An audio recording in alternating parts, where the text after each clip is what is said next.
Hi, and welcome to Cathlates. This video is not quite Pilates, but Cathlates, because there's lots of different types of Pilates, starting with the original Joseph Pilates and moving on to more modern types of Pilates like Stop Pilates and Marathon Pilates and Api Pilates.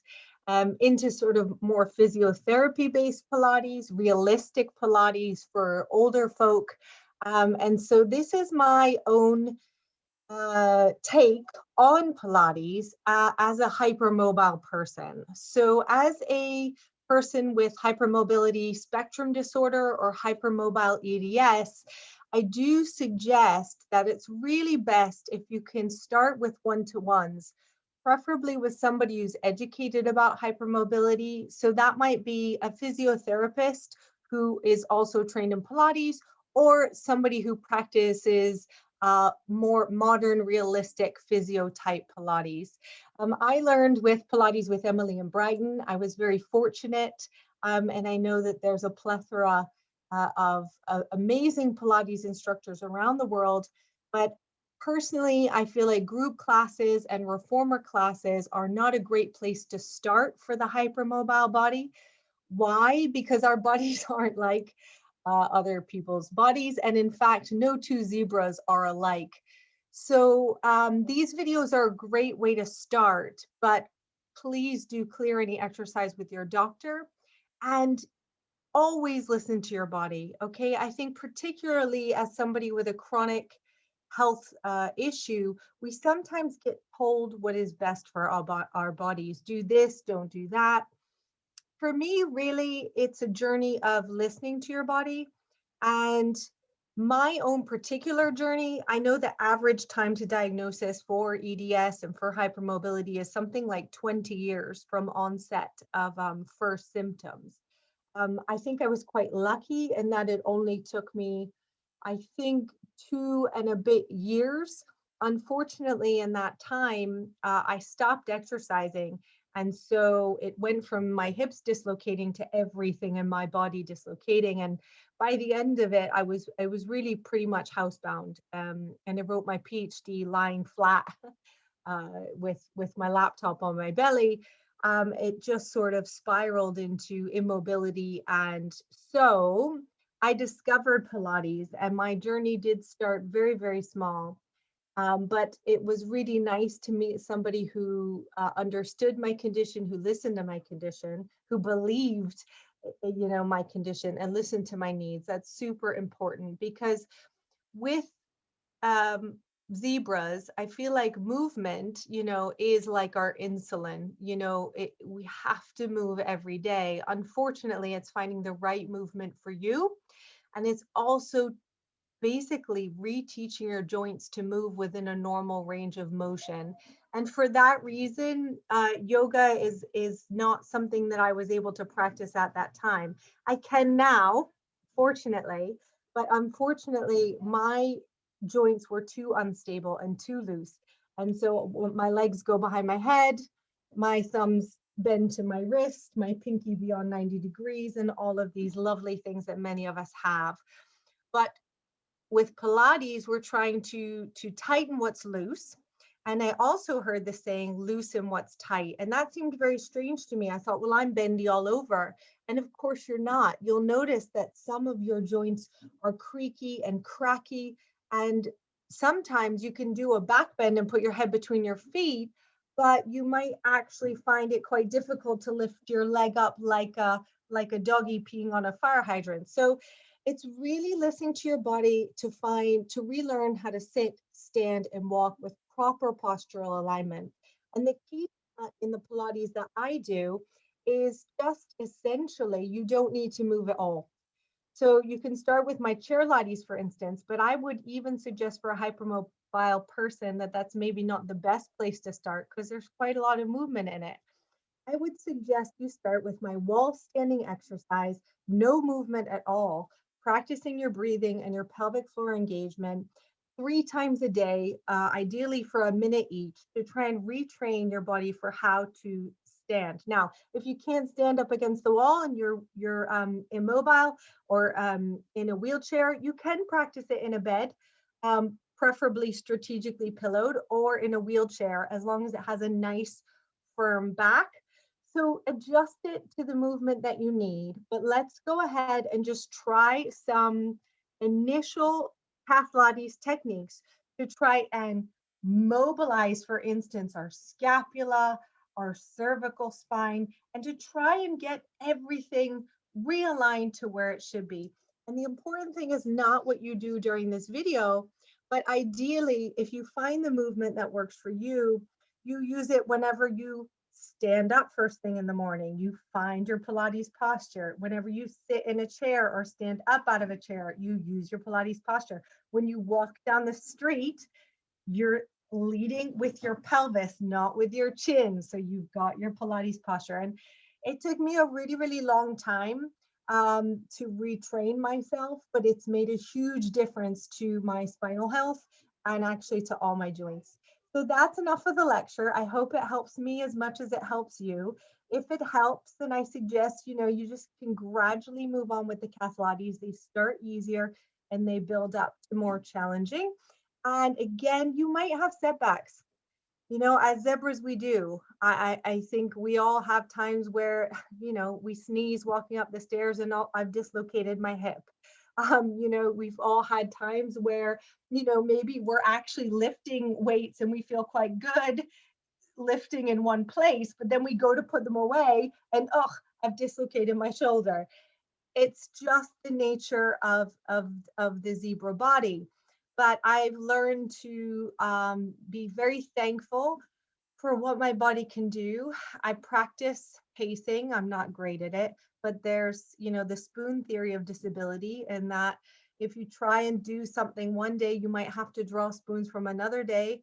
And I know I look well, but I still have weekends where I have to lay flat on the floor and sleep flat on the floor surrounded by pillows because my joints are out of place and I need to get them to pop back in. And so I feel very lucky, and I'm not at all saying that Pilates is the answer. I know Pilates is not going to fix hypermobility and EDS, but it's certainly been a huge management tool for me.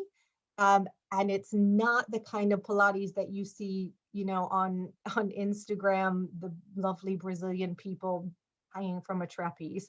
So if you want to have a go, please join me and just find a wall. That's all you need. I'm just going to use the door behind me. Okay. And I hope that you can stay here and see everything. You might not be able to see my tippy feet, but here we go. So to find your Pilates posture without leaning at the wall first, maybe just be 6 inches away from the wall. We turn our feet parallel. We turn our heels out. We turn our feet into a V and our heels parallel. Now, usually in Pilates, you start with a slight turn out of the toe. I prefer not to because of the external rotation of the hips. Remember, we're trying to train our joints to sit and work in the normal range of motion here. So just put your little guns on your hips and see if you shoot off your big toe. If you do, then your feet are underneath your hips, because again, proprioception, awareness of where our limbs are in space, is not necessarily the strong point for a zebra.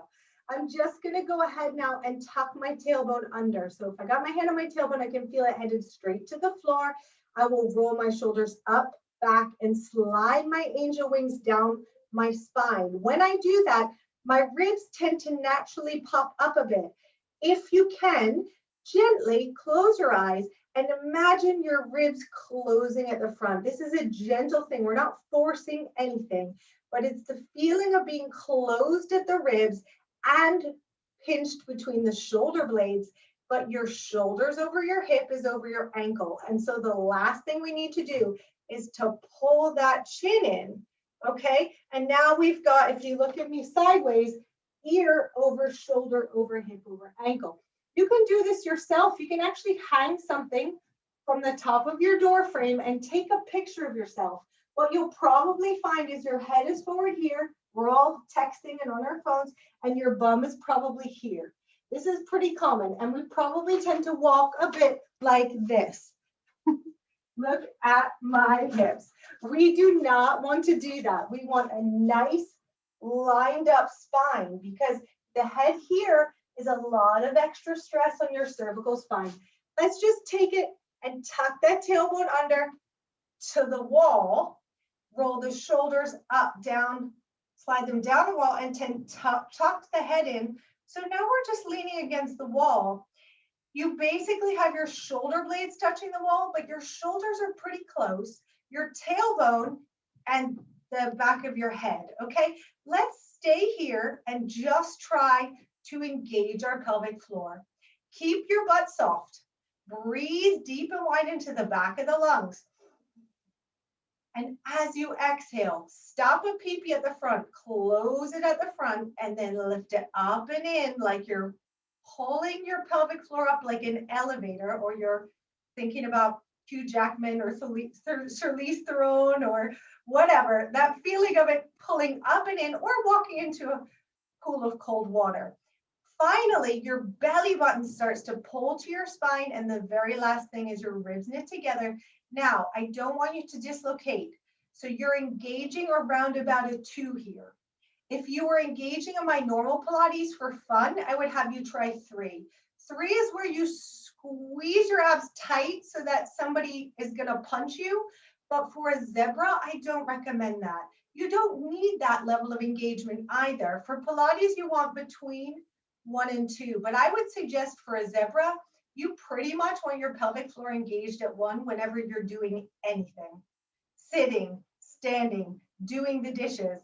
You want to engage it up to a 2 if you're doing anything that requires activity, bending over, picking up, God forbid, hoovering.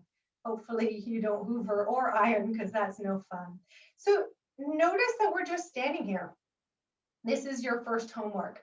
Time yourself 1 minute, 3 times a day. That's your insulin prescription from Cathlates, okay? Let's practice the lateral breathing, okay? Release your pelvic floor. Let's bring the pelvic floor in one more time. Now remember, the butt is loose. So if it's a Mexican wave, you're leading from the front and you're scooping it up and in, your butt is not doing the work. Your butt is a great big gluteus maximus muscle. We want to switch off the big muscles. Breathing in, put your hands on your ribs and we'll practice breathing in, okay? I want you to try to keep your shoulders away from your ears and watch yourself in the mirror or the video. Don't let them move. We breathe deep and wide into the back of the ribs and we expand like a bellows.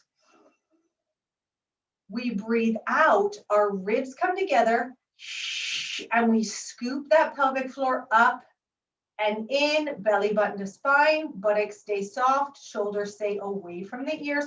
Keep the head against the wall and release. Don't hold your breath this time, okay? Breathe deep and wide and expand like a bellows, like a accordion. And then you're compressing all the air out of you. Beautiful. Last time. Try breathing out like you're breathing through a straw. Lovely. And on this last one, we're going to breathe in and expand. We're going to breathe out, zip up the pelvic floor. Then we let the fingertips float to the sky and they fall out to the side. Feel that lovely pinch between the shoulder blade there? Like you're holding a rose between your angel wings. Now again, don't over engage, okay? Feel the pinch and release. That's your homework 1. Wall standing.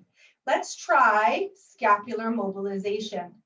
We hold this position. This is your magic square. When we get to walking, I'll just have you put your fingertips on hips, thumbs on ribs. This is your magic square. We try and keep it in cement for a lot of exercises. We really just want that pelvic floor up and in, belly button to spine, really ribs buttoned at the front to hold the magic square, and then float the arms up to a T.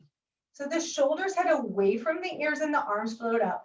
Now bring them just a couple inches in front of the wall. So wiggle your fingertips. Can you see them in your peripheral vision?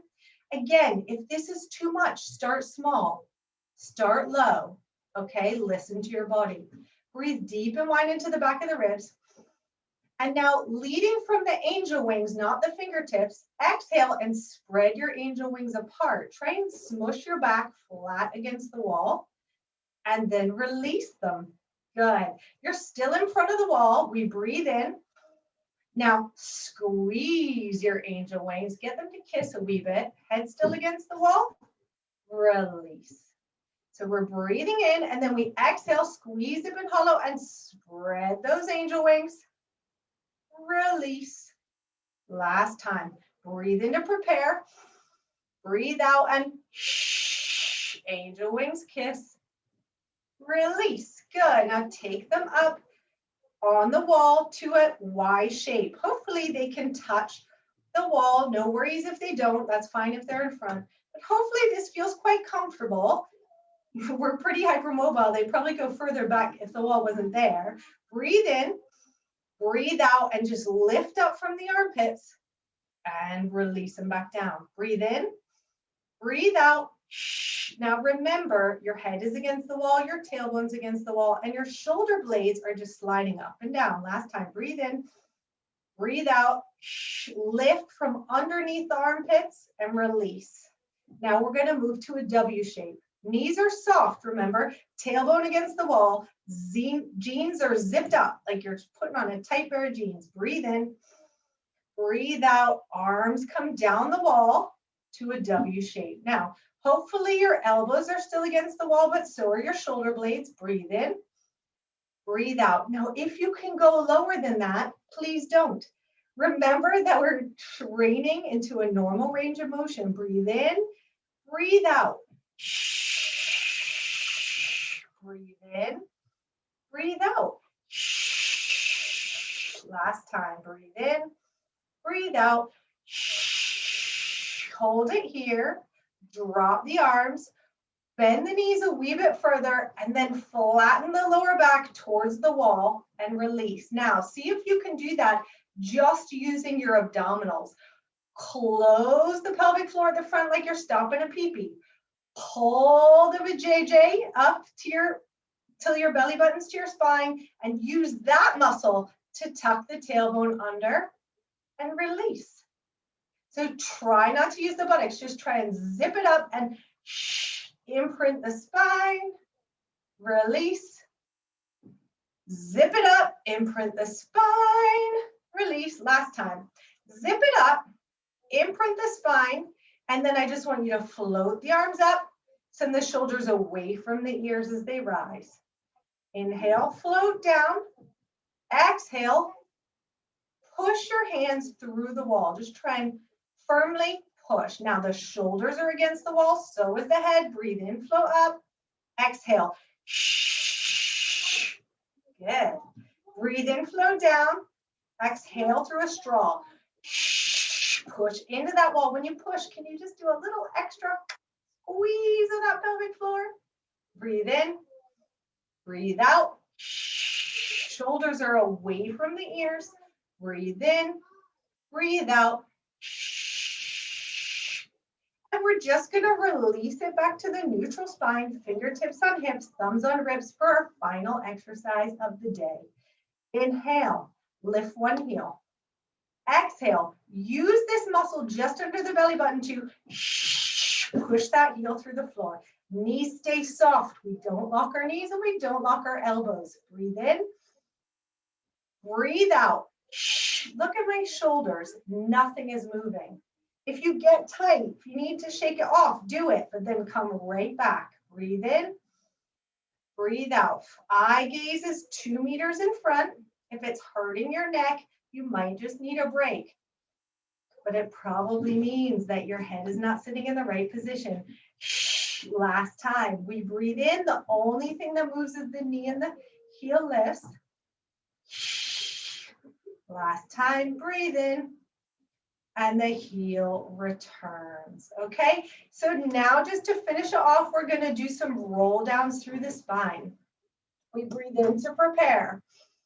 We breathe out, zip and hollow the abs, drop the chin to the chest, shoulders roll up and away from your imaginary wall. You can walk the fingers down the thighs, but your belly button heads to the sky. And when you get to the bottom, it doesn't have to be far. Shake your head, yes. And no. Breathe in, breathe out, and just start to restack the vertebrae one at a time, and ignore my husband on the recording until each vertebrae restacks one by one by one. Apologies, I got distracted. Let's do it 2 more times and then we're finished. We're against the wall. Our feet, are parallel, tailbone tucked under. There may be 6 inches from the wall. We breathe in. Exhale, zip up the jeans, nod the chin to the chest. Shoulders roll up and away from the wall. You can walk them down the thighs. Now you don't come far. I know you can touch your toes. I'm not asking you to touch your toes. I'm asking you to send your belly button to the sky and your head as heavy as possible. Shake your head, yes, and no. Yes, and no. Breathe into the back of the ribs. And exhale, really tuck the tailbone under before we start to restack the vertebrae. One by one by one. This time, last time, can you do it with your eyes closed? Roll your shoulders up, back and down, nice and tall. Head against the wall, shoulders against the wall, shoulder blades together, ribs buttoned at the front. We breathe in. Breathe out. Pelvic floor comes up, dropping the chin to the chest. Shoulders rolling up and away from the imaginary wall. Is one side leaving before the other? Are some of your vertebrae stuck, moving as one? Pretend somebody's just draining warm water over your back and you shake your head, yes. Gently, and no. Yes, we had a good time. No, hopefully it didn't hurt. Breathe into the back of the ribs. And as we exhale, we just walk the fingers back up. One by one by one. So again, when you get to the top, your shoulders melt down, your chin tucks in and you grow super long. And that is your intro to Cathlates for hypermobile EDS or hypermobility syndromes. This is a good one. You can do other building on from the intro session from the Pilates. If it's too easy for you, that's fine. I just like to strip it back to the basics every once in a while as well for good posture and good spinal health. So when you take this out into the real world, fingertips on hips, thumbs on ribs, shoulders away from the ears, as you walk down the street, think, am I leading with my pelvis or my chin? Okay, as you sit and you stand up, you go to sit in the chair, hinge from the hips. You can use your hand to support you. Good spinal health, okay? This is not good spinal health. This is not good spinal health. This is certainly not good spinal health. Ear over shoulder, over hip, over ankle. So hopefully you enjoyed that, and I'll see you for the next session as we build on for our hypermobile zebra folk out there. Questions, comments, things you like, things you don't like, just let me know. Practice that pelvic floor engagement. Try it from the butt first. See the difference. Let your buttocks switch on, then try it without. Have a great day. Have a great, this is May, EDS Zebra Awareness Month, and I'll talk to you soon. Thanks. Bye.